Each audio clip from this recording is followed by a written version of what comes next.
अल्लाह अकबर। आओ मैं अपनी कौम की बेटियों से एक बात कहना चाहता हूँ, तुम अपने शोहरों के खिलाफ जबान न चलाया करो, इनको बददुआएं न दिया करो। तुम किचन में खड़े होकर के हाथ में रोटी लेकर के जब शोहर घर से निकलता है तो बददुआएं कैसी कैसी दिया करती हो। कहती हो अल्लाह तेरी सूरत ना दिखाए, तू लौट के ना आए, जबान को लगाम दे। तुझे पता नहीं तूने किसके खिलाफ जबान खोल दी है, तुझे पता नहीं है तू किसको बददुआ दे रही है, जानती तक नहीं है। अगर ये ना आया तो तेरी औकात मिट जाएगी, अगर ये ना आया कोई तुझे पूछने वाला ना होगा, अगर ये वापस ना आ सका कोई तुझे वक्त पे रोटी देने वाला ना होगा, अगर ये सफेद कफन में लिपट गया कोई तेरी इज्जत करने वाला ना होगा। और तू किस पे इतरा करके अपने शौहर को ये ताने दिया करती है कि तू जिंदा वापस ना आए। वो अल्लाह का खौफ खाया कर, वो नसीब वाली औरतें हैं जिनकी जिंदगी का साथी कदम कदम पे साथ निभाता है।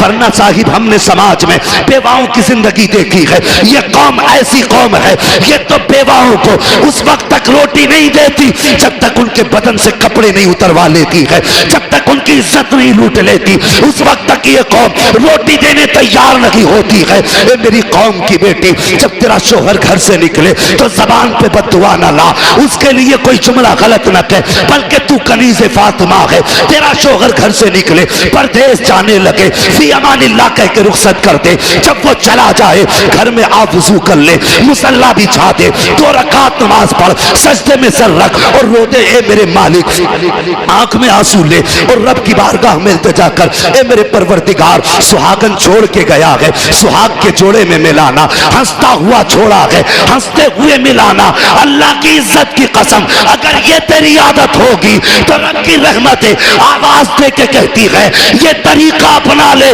जब तक तुम दोनों को फिर से मिला न दूंगा उस वक्त तक मौत भी तुम दोनों को जुदा नहीं कर सकती। सुभान अल्लाह। नारे तकबीर, नारे रिसालत, फैजाने आला हजरत, फैजाने सलामी, अजमते मुस्तफ़ा कॉन्फ्रेंस, जश्न ईद मिलादुन नबी, मुफ्ती हम्माद रजा साहब किबला। नारे तकबीर, नारे रिसालत। सुभान अल्लाह, सुभान अल्लाह। हर घर की कहानी है ये मियाँ बीवी के झगड़े बददुआएं। वो कहता मैं तेरी सूरत देखना नहीं चाहता, वो कहती है जा तू पलट के ही नहीं आएगा। तुझे पता नहीं है जिनके जोड़े बिछड़ जाते हैं उनकी जिंदगी कैसे कटा करती है। बेशक। अल्लाह अकबर। नबी की अम्मी की जिंदगी देख, शायद तुझे जीने का सलीका आ जाए। अंदाज़े बयां मेरा बहुत शौक नहीं है, शायद के उतर जाए तेरे दिल में मेरी बात। बरगे हिना पे लिखता हूं मैं दर्द दिल की बात, शायद के रफ्ता रफ्ता लगे दिल रुबा के हाथ। मेरी तकरीर तबे यार को बेचैन करती है, सबब क्या है वही कहता हूं जो दिल पर गुजरती है। बेशक। आज हर घर की कहानी है, किस घर में गालियां नहीं है, किस घर के माहौल बिगड़े हुए नहीं है।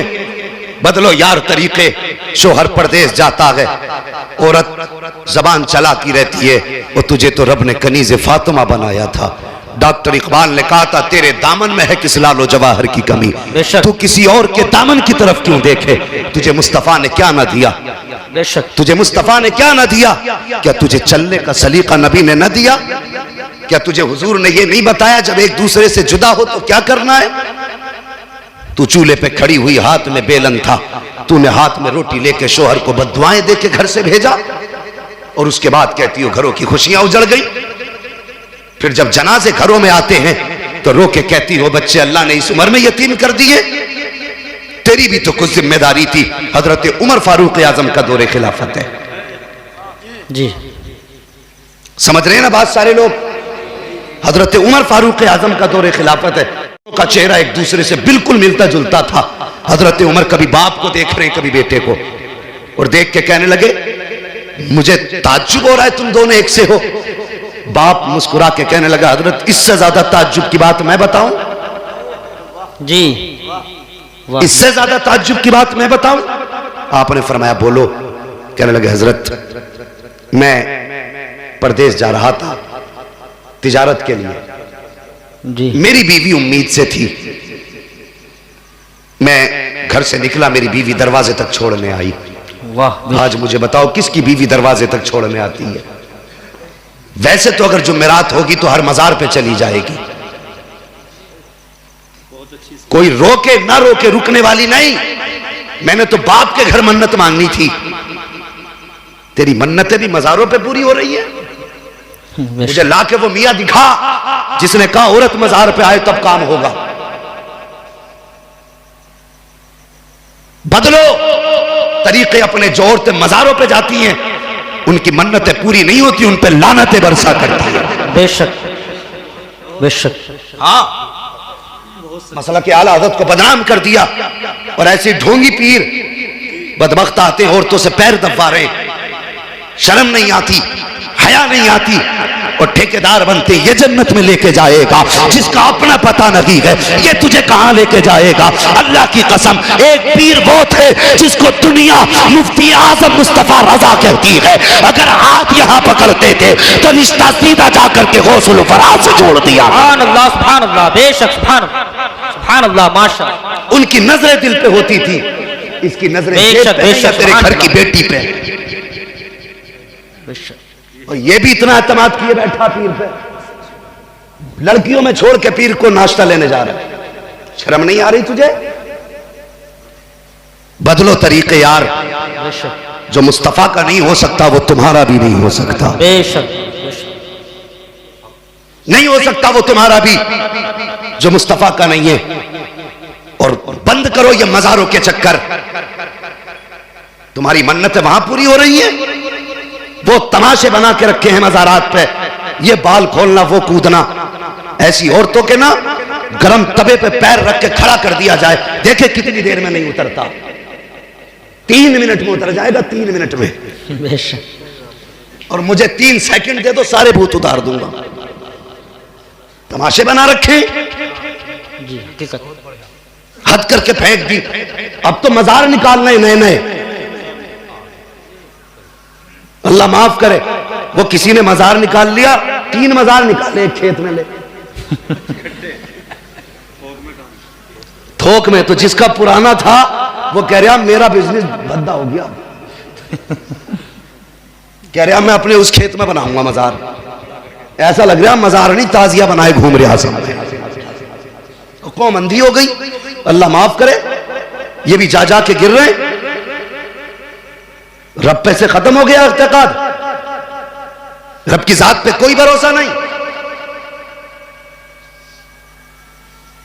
देखो हालात, देखो मोदी ने बर्बाद कर दिया, योगी ने बर्बाद कर दिया। घर में कुरान खुले हुए 6 महीने हो गए। नहीं, बेशक, हकीकत। हाँ, बर्बाद मोदी कर रहा, तूने कुछ नहीं किया। तेरी बीवी जो घर में कुरान लेके आई थी, आज तक उस पे गर्द चढ़ी है, कोई साफ करने वाला नहीं है। 6 साल गुजर गए हैं, आज कुरान को कोई खोलने वाला नहीं है। 6 साल पुरानी गाड़ी तेरे घर के अंदर है, रोज 3 मरतबा साफ की जा रही है। 6 साल पुराना फ्रिज है, रोज 3 मरतबा कपड़ा मारा जा रहा है। 6 साल पुरानी अलमारी रखी है, 3 मरतबा कपड़ा मारा जा रहा है। 6 साल पुराना बेड है, आज भी चमक रहा है। अगर वक्त नहीं मिला है तो सिर्फ कुरान पढ़ने का वक्त नहीं मिला है। अगर ये हालात होंगे तो न मजार बचा सकेंगे, न मजार वाले बचा सकेंगे। अगर बचना चाहते हो कुरान खोल लो, खुदा की कसम, यहां भी बेड़ा पार है, वहां भी बेड़ा पार है। बेशक, सुभान अल्लाह, सुभान अल्लाह, सुभान अल्लाह। कोई फर्क ही नहीं पड़ रहा। जी बेशक। तबाह करके फेंक दिया कौम को। तो ये जाएगी नहीं, मजार पे जाएगी। शोहर दरवाजे पे आ नहीं सकती। ओ कौम की बेटियों, फरमाया गया जब मियां बीवी एक दूसरे से जुदा हो तो बीवी अगर पढ़ी लिखी है तो आयतुल कुर्सी पढ़े, शोहर के ऊपर दम करे।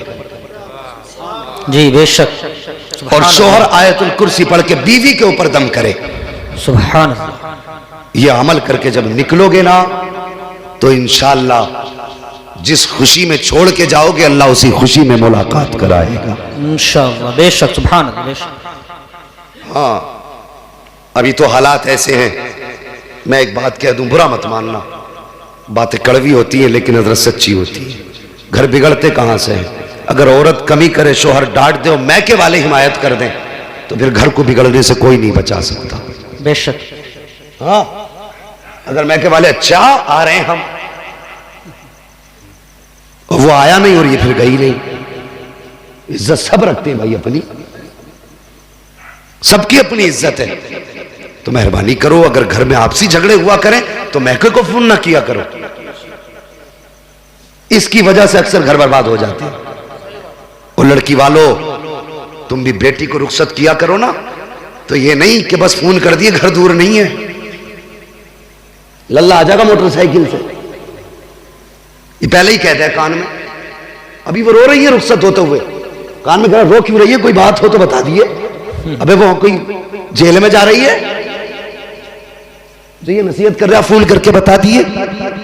हमने हालात सच्चे यही हैं कि दिल के पपोले जल उठे सीने के दाग से, इस घर को आग लग गई घर के चिराग से। बेशक बेशक हमने अपने घरों को खुद बर्बाद किया। बेटियों को रुखसत करते वक्त ये ना कहा करो कि बेटी जा रही है परेशानी हो तो फोन कर देना। अगर बेटियों को रुखसत किया करो तो मुस्तफ़ा की तारीख उठा के देख लिया करो। हुजूर बेटी को रुखसत कर रहे हैं, आपने फरमाया था फातिमा आज तक मेरी जिम्मेदारी थी, आज के बाद अली की जिम्मेदारी है। ए मेरी बेटी अली की मर्जी के बगैर कदम मत निकाल देना। अगर अली इजाजत दे तब मेरे घर पे आना, अगर अली इजाजत ना दे तो घर पे मत आना। ए मेरी फातिमा याद रखना, अगर इस हाल में तू घर में आई कि अली तुझसे नाराज है तो बेटी तुम्हारा बाप तुम्हें रोटी तो दे सकता है लेकिन तुम्हारी नमाज जनाजा में शामिल नहीं होगा। अल्लाह अकबर। ये ताकीद थी शौहर की मेरे नबी ने अपनी बेटी को की है, तारीख गवाह है। कभी अपनी बेटियों को ये तालीम दिया करो, अपनी बेटियों को घर से रुखसत किया करो तो शौहर की कदर बता के भेजा करो, उसकी मंजिलत बता के भेजा करो, उसकी जिम्मेदारी समझा के भेजा करो। ये मत कहा करो फोन कर देना 2 मिनट में आ जाएंगे, इससे आप अपनी बेटी का घर बर्बाद कर रहे हैं। अल्लाह खैर फरमाए, हमारे घरों के अल्लाह हालात बेहतर करे। मैं अर्ज कर रहा था हजरत उमर फारूक आजम के सामने बाप बेटे बैठे हुए हैं। बाप ने कहा हजरत जी इससे ज्यादा ताज्जुब की बात यह है कि मैं तिजारत के लिए बाहर जाने लगा, मेरी बीवी उम्मीद से थी, जब मैं गया दरवाजे तक छोड़ने आई, मैंने कहा अच्छा मैं चल रहा हूं। मेरी बीवी मुझसे कहने लगी इस बच्चे को किसके सहारे छोड़ के जा रहे हो? कहा मेरी बीवी ने इतना कहा था इस बच्चे को किसके सहारे छोड़ा?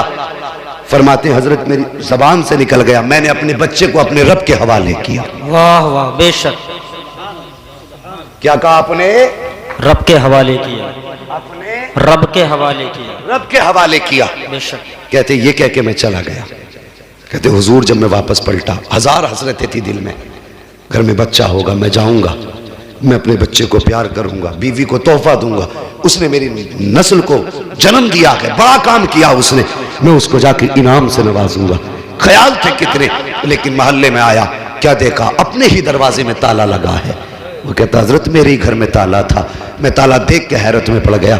मैंने पड़ोसियों से पूछा बताइए मेरे घर में ताला क्यों है, मेरी बीवी कहाँ, मेरे बच्चे का क्या हुआ? का पड़ोसी निकल के आए, कहने लगे आज 3 दिन हो गए तेरी बीवी का इंतकाल हुआ, हमने काफी देर तेरा इंतजार किया, तेरा रास्ता देखा मगर तू नहीं आया, जब बहुत इंतजार किया तू ना आ सका, हमने मजबूरी में तेरी बीवी को दफन कर दिया। अल्लाह अकबर। इतना सुना चीख मार के रोने लग गया, कहने लगा चलो लोगों मुझे मेरी बीवी की कब्र की जगह बता दो ताकि मैं हाथ उठा के उसके हक में दुआ तो कर सकूं। आया कब्रिस्तान, बीवी की कब्र के पास आया, हाथ उठा के दुआ करने लगा। दुआ के बाद जब ये वापस जाने लगा, इसको ऐसा महसूस हुआ जैसे कब्र में आग जल रही है, कब्र में आग का इसको एहसास हुआ कि इस कब्र में आग लगी है। ये आ तो गया मगर बिस्तर पे लेटा, बर्दाश्त ना हुआ, सोचने लगा मेरी बीवी नमाज की भी पाबंद थी, रोजे की भी पाबंद थी, शोहर की भी वफादार थी, कभी उसने शोहरों की अमानत में खयानत नहीं की, फिर उसकी कब्र में अजाब क्यों? फिर परेशान था, कहने लगा हजरत में करवटें बदलता रहा, करवटें बदलते बदलते दिल में आया चल यार चल के देखते हैं कब्र में आग क्यों लगी है। कहा हजरत में फावड़ा लेके गया, जाके कब्र की मिट्टी हटाई, जब तक तख्ते हटाए, कहता जब इसी तख्ते हटाए मैंने पहला तख्ता हटाया, क्या देखता हूं हजरत कब्र में कोई आग न थी, कफन पूरा महफूज था, जिस्म भी महफूज था। लेकिन फिर मेरे दिल में ख्याल आया चल ये तेरे जहन की बात रही होगी, तुझे धोखा हुआ होगा। कहने लगा मैंने चाहा तख्ता लगाऊं, का तख्ते का इरादा था कि अचानक कब्र के अंदर से बच्चे के रोने की आवाज आ जाती है। अल्लाह अकबर। कहता हजरत बच्चे की कब्र के अंदर से रोने की आवाज आई, कहने लगा हुजूर मेरा बच्चा था, यही बेटा था मेरा। मैंने छलांग लगाई, कब्र में अंदर गया, मैंने क्या देखा, ये बच्चा माँ के सीने पे खेल रहा था। अल्लाह अकबर। कहते हैं हजरत मैंने अपने इस बेटे को सीने से लगाया, कब्र के बाहर आ गया और मैं हैरत में था, या अल्लाह 3 दिन हो गए औरत को दफन हुए, ये बच्चा आज भी सलामत है, कब्र के अंदर महफूज है। कहने लगा मैं ये सोच रहा था, इतने में गैब से आवाज आई, सोच क्या रहा है नादान, याद कर उस वक्त को जब तू बीवी से जुदा होने लगा था तो तेरी बीवी ने तुझसे कहा था इस बच्चे को किसके सहारे छोड़ के जा रहे हो, तब तूने कहा था ये बच्चा रब के हवाले करके जा रहा हो। आवाज आई थी, नादान सिर्फ बच्चा हमारे हवाले किया था इसलिए जिंदा लौटा रहे हैं, अगर बीवी हमारे हवाले कर देता तो हम बीवी बच्चे दोनों जिंदा तुझे वापस करते। सुभान अल्लाह, सुभान अल्लाह, सुभान अल्लाह, माशाअल्लाह, सुभान। बहुत खूब। खुदा के वास्ते जब घर से निकला करो तो बस दुआओं के साथ नहीं, दुआओं के साथ निकला करो। जब भी घर से कोई जाए फी अमानिल्लाह कह दिया करो, जा तुझे रब की अमान में दिया। बेशक कितने भी हादसे होंगे, फिर जब बंदा रब की अमान में होता है ना तो सारे हादसे दाएं बाएं होके निकल जाते। करेंगे इंशाअल्लाह ये काम, इंशाअल्लाह। घर से निकलें तो फी अमानिल्लाह कह के निकले, अल्लाह की हिफ्ज़ व अमान में दे के अपने आप को अपने बच्चों को जाया करें। मैं अर्ज कर रहा था कौम की बेटी हो, शोहर के लिए बद्दुआ न कर, अगर ये चला गया तो फिर तेरी जिंदगी की खुशियां रूठ जाएंगी। हाँ, फिर तेरी जिंदगी में बहारों का कोई मौसम नहीं आने वाला। अगर ये चला गया तो लोग अपनी नजरों को कुत्ते की निगाहों जैसी बनाएंगे और फिर तुझ पे डालेंगे। शोहर तेरे लिए सिर्फ एक कमाने का जरिया नहीं, खिलाने का जरिया नहीं, बल्कि 1000 आफतों के और तेरे बीच में एक पहाड़ बन के खड़ा रहता है। हाँ, खुदारा कभी शोहर के साथ बदकलामी ना करना, कभी उसके एहसानात पे पानी ना फेरना, कभी उसकी दिल शिकनी ना करना, कभी उसका दिल ना तोड़ना। हजरत आमीना सुबह भी रो रही है, शाम भी रो रही है, ना आंसू सुबह को थमते हैं न शाम को थमते हैं। हजरत अब्दुल मुत्तलिब ने देखा आमीना के आंसू सूख नहीं रहे हैं। अल्लाह अकबर, बर्दाश्त ना हुआ, हरम शरीफ में आए, काबे का गिलाफ पकड़ा, रोने लग गए, कहने लगे या अल्लाह, अब्दुल्ला मेरा सबसे प्यारा बेटा था, सबसे चहीता लाल था, मेरा छोटा बेटा था, मेरे मालिक वो चला गया, लेकिन मेरे पास 9 बेटे बाकी हैं, अब 9 बेटे हैं, या अल्लाह मैं अपने 9 बेटों को देखूंगा तसल्ली हो जाएगी, लेकिन आमीना का तो सहारा सिर्फ अब्दुल्ला था। ये मेरे मालिक अब्दुल्ला चला गया है, आमीना के आंसू नहीं देखे जाते। ये मेरे परवरदिगार, आमीना का रोना बर्दाश्त नहीं होता है, मेरे मालिक कोई एक ऐसा बच्चा दे देना जो आमीना का सहारा बन जाए, जो आमीना का सहारा बन जाए। रो के इतना हजरत अब्दुल मुत्तलिब ने कहा था, गैब से आवाज आई थी, अब्दुल मुत्तलिब तू तो आमीना के सहारे की बात करता है, हमने फैसला कर दिया है जो आमीना की गोद में आएगा वो सिर्फ आमीना का सहारा नहीं बल्कि सारे जमाने का सहारा बन के आने वाला। सुभान अल्लाह, सुभान अल्लाह, नारे तकबीर, अल्लाहु अकबर, या रसूल अल्लाह, जिंदाबाद, जिंदाबाद, जिंदाबाद, जिंदाबाद, जिंदाबाद, जिंदाबाद, अल्लाहु अकबर, सुभान अल्लाह, सुभान। तुम एक सहारे की बात कर रहे हो, हमने फैसला कर दिया है कि जो आमीना की गोद में आएगा वो सिर्फ आमीना का नहीं बल्कि सारे जमाने का सहारा बन के आएगा। वाह वाह, बेशक, सारे जमाने का सहारा बन के आएगा। अल्लाह अकबर। ये बात आपने सुनी, तोड़ करके घर आए। अब सुनिए आगे, अपने हुजूर की शान मुलाहिजा फरमाइए। अभी वक्त है ना मेरे पास 10 मिनट, अभी 10 मिनट है, जरा बोल दे सुभान अल्लाह, सुभान अल्लाह। पानी की जरूरत तो मुझे होनी चाहिए, तुम पीने लग गए बैठे बैठे लोग यार, अजीब हाल है। कोई बात नहीं, ये इनके लिए तो वैसे भी गुंजाइशें ही रहती हैं, ये अल्लाह वालों की जमात है। जरा आप पानी को ना देके मुझे देके कह दें सुभान अल्लाह, सुभान अल्लाह। और जो भाई मोबाइल निकाल के बैठे, इतनी सारी वीडियोस नेट पे हैं, अब भी मोबाइल में ही भरोगे, अब तो कम से कम सामने से सुन लो अल्लाह के बंदो। हाँ, बोल दें जरा सुभान अल्लाह, सुभान अल्लाह। ऐसे नहीं, अगर सारे बोलोगे तो आगे बढ़ूंगा वरना खत्म कर लूंगा। सुभान अल्लाह, सुभान अल्लाह, माशाल्लाह। एक बार साथ में हाथ उठा के कह दें या रसूल या अल्लाह, रसूल अल्लाह, सुभान अल्लाह। अब जरा गौर करें, हजरत आमीना कहती है, सुनो हुजूर की शान क्या। हुजूर की शान की हजरत आमिना फरमाती हैं, पहला महीना गुजरा, दूसरा महीना गुजरा, तीसरा महीना गुजरा, चौथा महीना गुजरा, पांचवा महीना गुजर गया। फरमाती जैसे जैसे दिन गुजरते जाते थे वैसे वैसे मेरी किस्मत के ताले खुलते जाते थे। वाह बेशक, बोलो यार सुभान अल्लाह।